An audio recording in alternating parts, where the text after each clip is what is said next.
Hi, it's What If Wednesday time with Susan Bennett Fisher and Martin Fisher, the co-founders of Body of Nine. What if we understood the role that gratitude plays in our lives? Gratitude is interesting because I just looked it up in the book on emotions, and gratitude is actually not an emotion. It's an interesting one because gratitude, I think, needs to be developed. It's actually a learned skill. Yeah, it's more like a tool or a state of mind that you cultivate. Which is very interesting. Is also, we didn't include it in our 9 practices for presence. Because it's actually, I think, bigger. It's not a set of things to do that gets you to a certain goal. It actually is a life-encompassing practice. Yes, it's kind of like the equivalent of emotional meditation. Yeah. So you practice gratitude like you practice meditation. Yes, and even sort of, I would suggest that in some situations, practicing gratitude is a bit like practicing being present. It's like it's any situation you're in, you're going to improve by feeling the gratitude of the environment that gets you to that place. And so there's many ways to approach things. I used to work many, many years ago with a woman who came in every morning, no matter what was going on, being happy and being positive and having a great impact in the environment that she was working in. And she said every morning she got up and she expressed gratitude for life. And she had said, and completely, I think all of us learned, that it's about how you approach life. I have a question. Do you think she was a 3? No, for sure she was not a 3. She might have been an 8. Oh, interesting. Yes. So it was actually really a practice for her. Yeah. Oh, yes. It didn't emanate from her being Not at all. No, it was necessarily. an absolute practice she had learned. That is so cool. And that is also one of the ways that we can learn to activate some of the other natural numbers. Our access to joy through the 3. Threes often teach about gratitude and how we use gratitude to generate joy in our bodies. Yes. And if nothing else, gratitude can take you away from some of the negative emotions that one has as a response to various stimuli. Now, gratitude can also be used to shame. Say more. So, you ungrateful wretch. Yes. You should be grateful for your life. You should be. So when we attach should to gratitude, that is really dangerous. Well, when we attach should to anything, it's really that's dangerous. true. and this is just one example. And one of the things that happens at this time of year, and as you can probably guess, we're close to Thanksgiving right now when we're making this video. The practice at the Thanksgiving table, and if you're not in the US, there is a practice around the Thanksgiving table for people to say what they're grateful for. And so we started, when we planned for these videos, what are we going to talk about? And what are Susan and Martin grateful for? But as it turns out, we realized that there's a more profound use, or there's a more profound use, I guess is the only thing that comes to mind, of a gratitude where it can dramatically change your life if you learn to express gratitude all the time. And that's not really realistic to express gratitude all the time. It's not realistic to be present all the time. There's a lot. So I want to bring up gratitude in the context of the body of 9, right? So each of the natural numbers actually experience different gratitude in a different way in terms of what they're grateful for, how they express it, their willingness to express it publicly, their willingness to embrace gratitude as a practice. Is that, I'm not sure that I necessarily agree with that statement, but okay. Well, so it could relate, for example, here's an example. So connection is built through the expression. One way to build connection is through expression of gratitude. So if you're sitting at the dining table, it's typically one of the 1, 2, 3s, or 4s that initiates the gratitude practice. Yes. So our 1, 2s, 3s, and 4s are wanting to express what we're grateful for to generate connection. But our many 8s I know just hate the practice of expressing their gratitude, and many 8s don't. So it's not like, you're a natural number, so you like gratitude or not. But the desire to express gratitude as a form of connection, it varies depending on, and it does, your natural number does play into that. I mean, do you particularly like to express your gratitude at the Thanksgiving table? There's 2 different things we're discussing. Okay. You'll make it clear. The ability, the use of interaction and how expressing anything is about how you build connection with other people. And gratitude is one of those things, and it's a useful technique to build that conversation around the dinner table. Where I'm going with this is a much more fundamental approach to life that each of the 9 has, just like all the other 9 practices for presence we talk about. This is actually potentially the 10th practice for presence. And it's about, but it's more than presence, it's about a practice for even survival in the world, where when things get really bad, there's always, hopefully, something that you can catch on to that's positive. And the way that I at least see gratitude is a way to catch on to the positive things. And I'm going to be a little bit of a devil's advocate, which is gratitude may or may not be positive. You may actually be grateful for somebody that's really played a nasty role in your life because yes. it challenged who you are. So, yes, completely agree. There is nothing necessarily happy and wonderful about being something to be grateful for. You can be grateful for the worst possible thing in the world. And there's the apocryphal story about a farmer whose son broke his leg, and he was devastated. But then the militia came by and wouldn't take him for the war because he'd broken his leg. So it's a way of looking at things. Who knows what is good and what is bad? Yes. That is the moral of that particular right, but gratitude story. is the same thing. It doesn't have to be good for you to have gratitude for it. And I think when we use gratitude in a way that supports our awareness of what's going on in our lives, that can be very, very good for us. And it might be a 5 thing. You know, the more we talk about this, as a 5, I'm always grateful for the world. You know, the world does its thing, and 90% of the time, or most of the time, I feel the world is supporting me. But everything that's happened has brought me to where I am today. And I'm grateful for that. Whether it's good or bad, the people that have been good to me in life, the people who have not been so good to me in life, it brings me where I am today. So my gratitude is not just for the positive things. My gratitude is for my life. And so, as Susan said, gratitude doesn't have to be just for positive things. In fact, I think it's more powerful when you're grateful for the negative things, because it's the negative things that bring you down. It's the negative things that, oh, poor me. It's taking you out of victimhood to be grateful for the things that have happened, and gives you back control over your life. Yeah, I think gratitude is great. And I don't think it's the only thing. Oh, I think it's a little bit... At no point have I said it's the only thing. No. I mean, and I don't...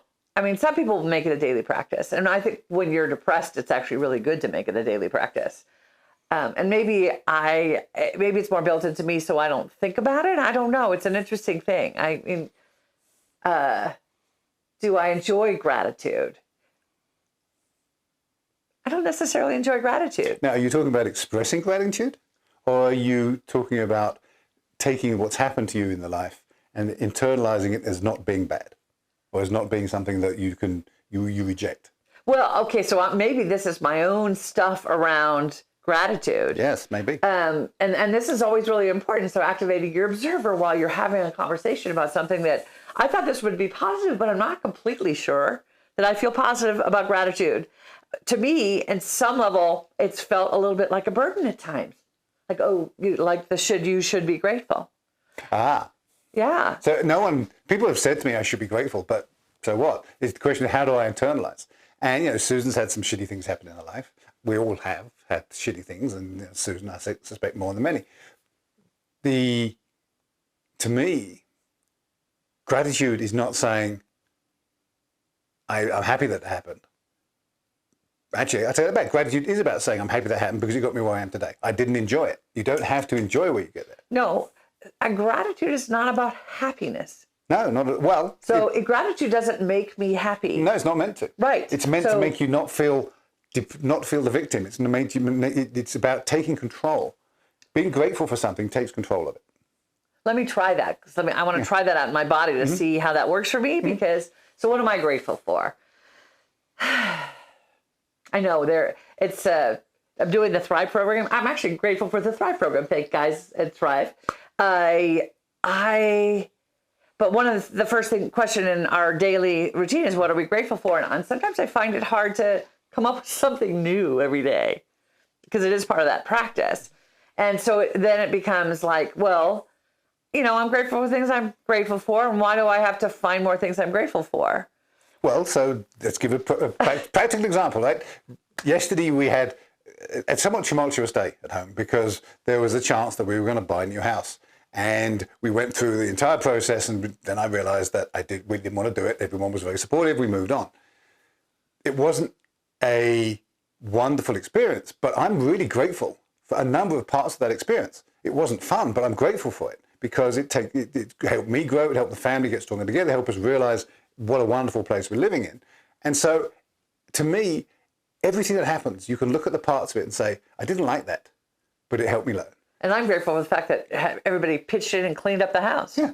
So I think that there's two levels of gratefulness, if you will. There's it's Thanksgiving. What are we grateful for? We're grateful for family. We're grateful for the meal, yada, yada, yada.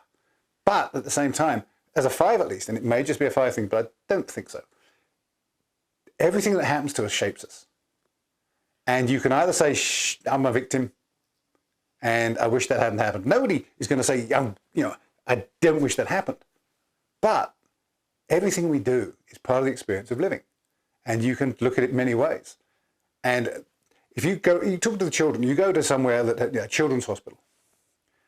Many of the kids there are actually fairly happy, even though they're in these dire straits, because they've learned, or there is an element of built-in joy or built-in awareness of the joys of life. The very, very simple joys of life. The joy of being alive. Yeah. And so that, to me, that gratitude is a fundamental part of the joy of being to life. And it is a different kind of gratitude, perhaps. And it's not the kind of gratitude that one would imagine if someone says, well, what are you grateful for? Because no one's going to say, well, I'm grateful that I declared bankruptcy 20 years ago. But I am, because the experience was awful. But it gets me to where I am today. So everything that's happened in my life, good and bad, I can be grateful for. I don't have to say I enjoyed it. I don't have to say it was the best time of my life, because we've all had bad times in life. But the bottom line is we are still alive. And we're grateful for the lessons. Yes. That come with the challenges. Yes. Yeah. Everything that we have. And, it may turn out that we have a 10th practice for presence, but I think it's a practice for living. I think it's a practice. I don't know, does gratitude bring us more present? That's an interesting question. It depends on, it's certain, yes, and I think it can do, because it brings us the awareness of something's impact on us. Right? Everything that happens to us impacts us. And you win $1 million at the lottery. Well, that's a positive impact, and you can be grateful for that. But you're walking down the street and you've dropped a $100 bill. Okay, why would you be grateful for losing a $100 bill? Well, you don't have to be grateful, but you can either feel sad about it, or you can say, well, what was the lesson there? Maybe somebody else needed that $100 more than I did. Yeah, and they'll be grateful for it as well. So I think, to me, gratitude is a way of walking through life. And I'm not saying I do it all the time. In fact, that I think one of the fun things about this particular presentation, just like many of the others we've done, is it's a huge learning for me today that I can be grateful for everything that's happened to me. I can be grateful at one level for everyone in my life and all the positive things, but everything that's happened, all the good and all the bad, has got me here. It hasn't been easy. So I like gratitude as a practice, like meditation as a practice. Mm-hmm. I don't necessarily think it's a practice for presence, because I think gratitude actually makes you think and makes you think about your life. And it takes you out of the present moment temporarily to bring you back into the present moment. But it can also shift your emotions. It can shift how your body responds. It can calm you down. All these things. It can, which does make you, all those things contribute to being more present. And yes, but I think it's a practice outside of the practice of presence. Yeah, and it's a great one. Yeah. Yeah. And if you don't like it, it's really okay. Yeah. Sometimes things that people want you to do can be irritating to you. Sometimes, I actually find meditation irritating. Yes. Yeah. And I can see many people going, well, this has happened to me and I'm not grateful for it in any shape, size or form. Time heals. And That's true. That's true. Gratitude can appear later. Yes. After the lessons have landed. Yes. And the pain has subsided. The controversial statement I'm going to make is that the faster and sooner you can feel gratitude for something, the faster and sooner you can heal from it. Or the more quickly you can find the place in the trauma or in the pain where there is space for gratitude. the gratitude can help with that healing process. It's like, oh, I really am grateful for the, when I went back to the thing that's very hardest for me to be grateful for. I'm like, hey, yeah, it's really hard to find that gratitude. Yes. I mean, I'm grateful for the journey of my life. Would I change things on that journey? Yeah, actually, there's one or two things I would actually change. Well, I've got good news and bad news. Can't do that. You can't do it. You can look at it and say, I wish that hadn't happened. Yes, and I must say, I think I'm probably closer to my daughters now because of the bad things that happened. To me, and again, an even more controversial statement is that bad things that happen that don't get relieved or healed will sit in you forever. Your body holds this stuff, and there's thousands of different ways to look at it that people will tell you, yes, our bodies hold this pain, this anger, this hurt. And whether you're a 4 or a 5, and it's a very recent learning for me as a 5, that 5s see it just as much as 4s see it, and 4s feel it. So, yeah, I think, and the statement as of today, that finding gratitude helps heal. Yes, that I agree with. That it can really help you to heal and process and shift the trauma in your body. And I don't know if that's part of the SE program or how gratitude plays in. It'll be interesting to find that out. So, I grew up in a moderately religious Christian family. Turn the other cheek. This is not new learning. We're not making this up. This isn't a sudden new discovery that Susan and Martin have made that is going to change the world. The message is out there all the time. Yeah, and gratitude is very popular. Have a gratitude notebook and you write your gratitude, things you're grateful for. It can take you out of depression. Yeah. There are studies that say that gratitude can bring you out of depression. So, it's good stuff. Yeah. I don't mean to be negative about gratitude at all. So, and again, it goes back to the whole 2-level thing. If you're going to sit down at Thanksgiving dinner or a dinner at Christmas or wherever you celebrate being together as a family, then being grateful, expressing what you're grateful for is a wonderful way to build connection and community around the table, especially in these times where there is so much discourse and difference of opinion. And it's very hard sometimes to be together with people that don't share the same views that you do. And maybe the thing about the practice of expressing gratitude at the family table can feel pressuring. Yes. And so my 2 bits of unsolicited advice for ye who are watching today is just let your heart speak when people come up with that, because that's really what they want to know, is what is in your heart today. And they really actually want you to be grateful for them, whether you are or not. And so maybe that's a shortcut. That's a great place to start. Yeah. I'm grateful for my family. Yeah. I'm grateful for you guys making me say what I'm grateful for. It can work at whatever level. And, it would be, I think you'll be surprised, no matter how hard it is for you to say what you're grateful for, how warm it's going to make you feel, hopefully warm in a good way, to say what you're grateful for.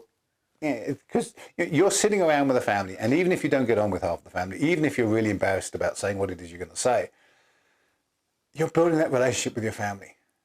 And honestly, that's worth working on. No matter what your natural number is, it's worth working on. Because remember, they're not like you. They don't care about what you care about. They don't understand what you understand. They don't process the way you do. They don't connect with each other the way you do. But you can be grateful.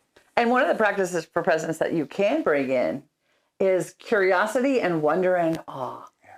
So if you're sitting there and you're looking at your cousin and he's saying, I'm so grateful for my, being able to shoot my buck at this Thanksgiving, so we could eat this for this Thanksgiving dinner, and you're a pacifist who doesn't like to kill animals, what can you be grateful for in that conversation? And what if you're just looking at your family with curiosity. What does that really mean? Getting to the real why about the way they're behaving. So curiosity is really valuable for that. And then wonder and awe, because if we bring in wonder and awe, we don't judge while we're being curious, which is, judgment kills curiosity. Judgment kills gratitude, honestly. Yes, it does. Yeah. So just taking people in with love and curiosity and wonder and awe.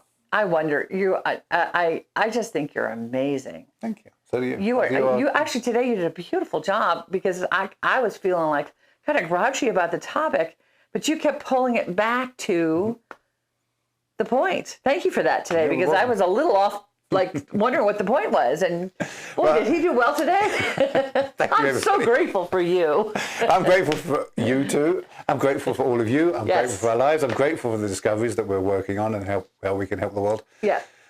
We're grateful to be able to be alive. Yes. So I think bottom line is there's a difference between being grateful and gratitude and having gratitude. Being grateful is a wonderful expression of how you feel about other people and helping make them feel better, even if they're embarrassed about your gratitude. But gratitude to life, we only have the one, at least this time around, whether you believe in reincarnation or multiple lives, any of these things. For this one, you have a choice about how you go through it. And the bottom line is, you can go through feeling shitty, you can go through feeling happy. It's not a panacea to say, be grateful about everything. That's ridiculous. Or be happy. Yeah. But, However, how you feel often is a choice. yes. And gratitude, I think, is a great path Great tool to learn how to be at least not unhappy. to help to shift your perspective. Yeah. You know, how so much of our experience of life is the perspective we hold on those experiences. And choosing your perspective is actually what's very important. And that is that, you know, and that does go back to the practice for presence, which is activating your observer, activating your body by a proper posture.